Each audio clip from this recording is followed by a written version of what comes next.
अब gall bladder stone suppose किसी को थ्रू अल्ट्रासाउंड डिटेक्ट हुआ है तो उसके बाद नेक्स्ट स्टेप क्या होना चाहिए सर? देखिए आपने बहुत कि हम इन्वेस्टिगेशन कराते हैं पेशेंट की, कॉर्पोरेट चेकअप में और अल्ट्रासाउंड में गॉल स्टोन निकल आते हैं। एक तो ये स्पेक्ट्रम हो गया और दूसरा ऐसा है किसी को पेट में दर्द हुआ तो अल्ट्रासाउंड कराया तो उसमें गॉल ब्लैडर स्टोन निकल आया, तो फिर वो कंफ्यूज होते हैं कि क्या किया जाए।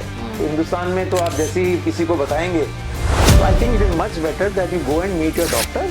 डॉक्टर आपके क्लिनिकल इवैल्यूएशन करेगा, आपके सिम्टम्स को डिस्कस करेगा।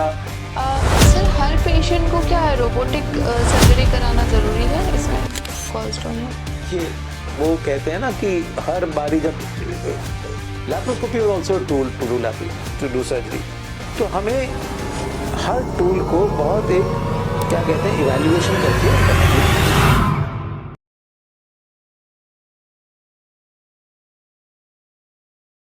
हाय एवरीबॉडी, आज हम लोग चल पड़े गंगाराम हॉस्पिटल और आज हमारे गेस्ट है डॉक्टर सुधीर कलान। चलते हैं बात करते हैं डॉक्टर सुधीर से। तो आज हम एफसीआर ग्रुप में फिर एक और एक्साइटिंग पॉडकास्ट लेके आए हैं और जैसे सर का इंट्रोडक्शन हमने पहले ही किया था, तो sir welcome to our show in FCR group. तो सर आपके बारे में तो बहुत सुना हम लोगों ने एंड आपने तो मेरे ख्याल से 40,000 से अबव सर्जरीज कर रखी है सर, है ना? तो सर कुछ बताइए, हाउ वाज योर एक्सपीरियंस? आपका एक्सपीरियंस कैसा रहा? I think you have operated in celebrities also, so overall sir थोड़ा सा हमें इनसाइट बताइए। देखिए, I would say that my journey in laparoscopic surgery has been very exciting because when you are the innovator, I mean you're the first ones to start. I remember my journey in the early 90s when we started laparoscopic surgery. कोई यहाँ training centre नहीं था, कोई आपको guide करने वाला नहीं था। तो I had gone to places like Singapore and America and Germany and Japan to learn the skills of laparoscopic surgery. तब इंस्ट्रूमेंट्स नहीं थे, तो हम इंस्ट्रूमेंट्स अपने आप डेवलप कर रहे थे कंपनी वालों के साथ मिलके। हर केस चैलेंजिंग होता था, बट लैप्रोस्कोपी के एडवांटेजेस इतने थे कि soon it became popular and it force everybody to adopt it. देखिए, उससे पहले मैं सफदरजंग हॉस्पिटल में था, हम सारी सर्जरी चीरा लगा के करते थे। मतलब जो उसमें आप देखिए कि मरीज एक महीने के लिए बेड रिडन होते थे और फिर जब लैप्रोस्कोपी का हमने एडवांटेज देखा कि 5 मिलीमीटर के छेद से और अगले दिन मरीज घूम रहा है, 3-4 दिन में अपने ऑफिस वापस ज्वाइन कर गया। So that is the reason that gall bladder surgery, जो पहली लैप्रोस्कोपिक सर्जरी थी वो गॉल ब्लैडर सर्जरी थी, कि इतनी पॉपुलराइज हो गई कि within a decade it became the gold standard. That means everybody started doing it and patients demanded it. तो it was a demand driven surgery. जो सर्जन नहीं भी लैप्रोस्कोपिक सर्जरी कर रहे थे उनको भी फोर्स हो गए कि लैप्रोस्कोपी को उन्हें सीखनी पड़ी। तो हमारे पास सेंटर में बहुत लोग ट्रेनिंग के लिए आते थे। मैंने हजारों डॉक्टर्स को ट्रेन किया है लैप्रोस्कोपिक सर्जरी के लिए और आगे जाके अपने अपने सेंटर में लैप्रोस्कोपी करे।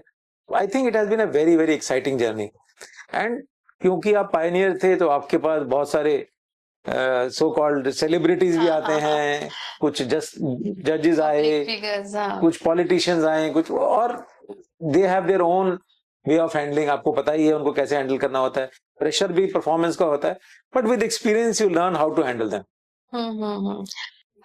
सर अब गॉल ब्लैडर स्टोन सपोज किसी को थ्रू अल्ट्रासाउंड डिटेक्ट हुआ है तो उसके बाद नेक्स्ट स्टेप क्या होना चाहिए सर? देखिए, आपने बहुत एक वैलिड और रेलेवेंट क्वेश्चन पूछा है मुझसे कि किसी के अल्ट्रासाउंड में रूटीन आजकल बहुत कॉमन है कि हम इन्वेस्टिगेशंस कराते हैं पेशेंट की, कॉर्पोरेट चेकअप में और अल्ट्रासाउंड में गॉल स्टोन निकल आते हैं। एक तो ये स्पेक्ट्रम हो गया और दूसरा ऐसा है किसी को पेट में दर्द हुआ तो अल्ट्रासाउंड कराया तो उसमें गॉल ब्लैडर स्टोन निकल आया, तो फिर वो कंफ्यूज होते हैं कि क्या किया जाए। तो हिंदुस्तान में तो आप जैसे ही किसी को बताएंगे, हर आदमी वो कहते हैं कि चाहे क्वालिफाइड है अनक्वालिफाइड है वो अपना ओपिनियन देगा। अलग अल्टरनेट क्या है कि जो स्टोन्स हैं वो लोग रियलाइज नहीं करते कि गॉल ब्लैडर स्टोन्स हैं और किडनी स्टोन्स हैं। Urinary tract stones and gall bladder stones are two different entities and दोनों को ट्रीटमेंट करने का अलग अलग तरीका है।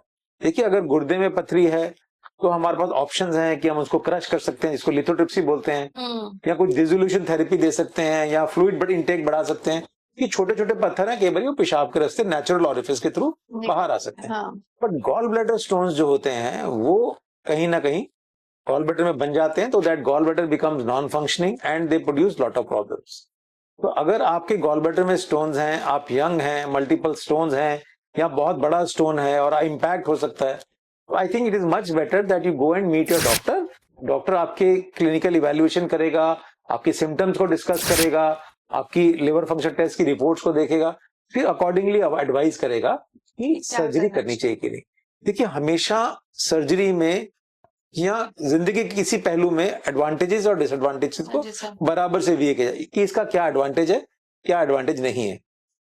आज से 40 साल पहले जब गॉल ब्लैडर सर्जरी चीरा लगा के होती थी, तब लोग कहते थे operate only when required, because disadvantage इतना बड़ा था कि पेट काटना पड़ रहा है, 2 महीने के लिए मरीज घूम नहीं सकता, स्कार आ गया, हर्निया बन गया. तो बट आज laparoscopic surgery has simplified things.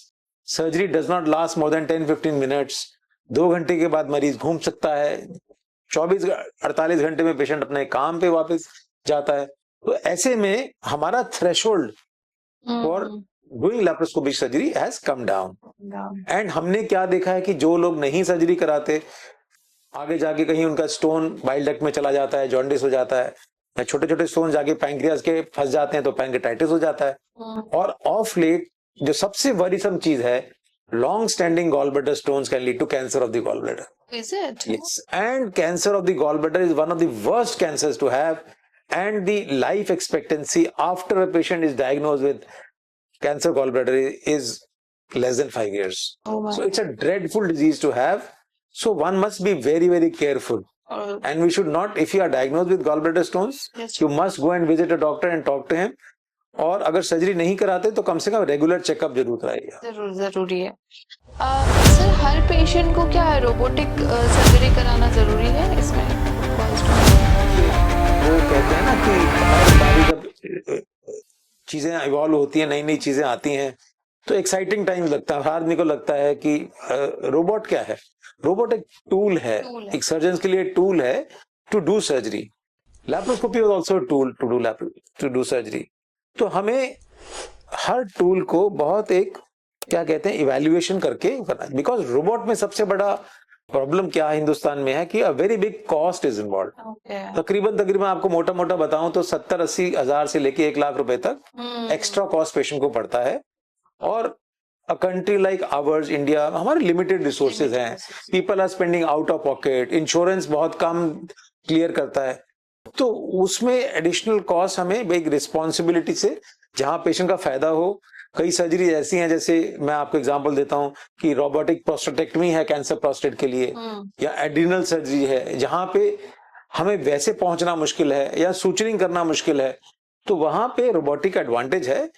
But क्या हुआ है कि लोगों ने अब छोटी छोटी सिंपल सर्जरीज के लिए रोबोटिक यूज करना शुरू किया है, कॉस्ट बढ़ा दी है. तो दैट आई थिंक कहीं ना कहीं एक mature, I would say mature surgeon knows where to use and where not to use, है ना. और ऐसा नहीं है कि रोबोट से ही आपके आउटकम बढ़ जाएंगे. वो कहते हैं fool with the tool is still a फूल.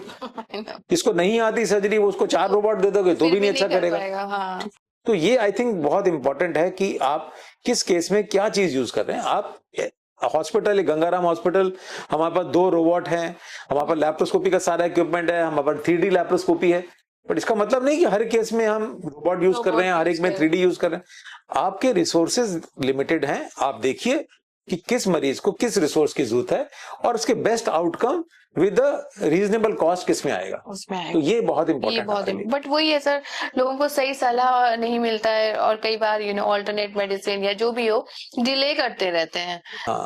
तो ये भी एक नहीं, वो आपकी बात बिल्कुल ठीक है कि I understand the problem that patient. And क्या है दूसरा कि आज की डेट में जो इंटरनेट पे इंफॉर्मेशन है वो सर हर कोई बोलने लग गया. इवन मेडिकली, हम ना मेडिकली क्या बोलते हैं कि आपको जो इंफॉर्मेशन मिली है उसका लेवल ऑफ एविडेंस क्या है, किसने बोला है, क्या एक इंडिविजुअल ने बोला है, क्या एक इंस्टीट्यूशन ने बोला है, क्या किसी सोसाइटी ने बोला है. आई थिंक आज आप भी कुछ भी लिख के डाल दीजिए, कल को कोई भी पढ़ लेगा. तो that doesn't mean that is the gospel of truth. So I think it is very important that patient should also know the recommendations which are given by a society, let's say the Surgical Society of India or the American Surgical Society or the European Surgical Society. आप उनको weightage दीजिए, उसमें पढ़िए. But normally किसी ने ऐसे blog करके किसी ने डाल दिया है कि ये दवाई ले लीजिए, ये आयुर्वेदिक अच्छा है, ये होम्योपैथिक अच्छा है, या हमारे यहाँ तो अजमेर बाबा में जी वगैरह हैं काफी। दिए वाले बाबा जी हैं, वो दिया लगा के उसमें पत्री हाँ, निकाल देते पत्र हैं। निकाले। ऐसा देखा है बेटा, मैंने ऐसा यूट्यूब ऐसा में। तो सब, so we have to be very careful because information is a double edged sword. फायदा नुकसान सब कुछ इसी सब में कुछ है। एंड सर रीचेबल है ना, कोई भी अपलोड कर देता है वीडियो। और पेशेंट गलीबल है। देखिए क्या होता है कि आप गलीबल मतलब क्या हुआ कि आपने 10 लोगों से इंफॉर्मेशन ले ली, फिर जो आपको सूट करता है, जो इजी है, वो आपने वो एक्सेप्ट कर लिया। ये तो इजी मेरे घर के पास है और डॉक्टर साहब ने बोला कि टेस्ट कराओ, ये कराओ, सर्जरी करनी पड़ेगी, उसमें कॉस्ट आएगी, और बाबा जी ने बोला कुछ नहीं करना, 500 रुपए में दिया लगाओ, पत्थर बाहर आ जाएगा। तो कह के बाबा जी ज्यादा अच्छे हैं। तो कहीं ना कहीं I think that is very very important. Okay, sir, thank you for your time today. And it was wonderful talking to you. Thank you.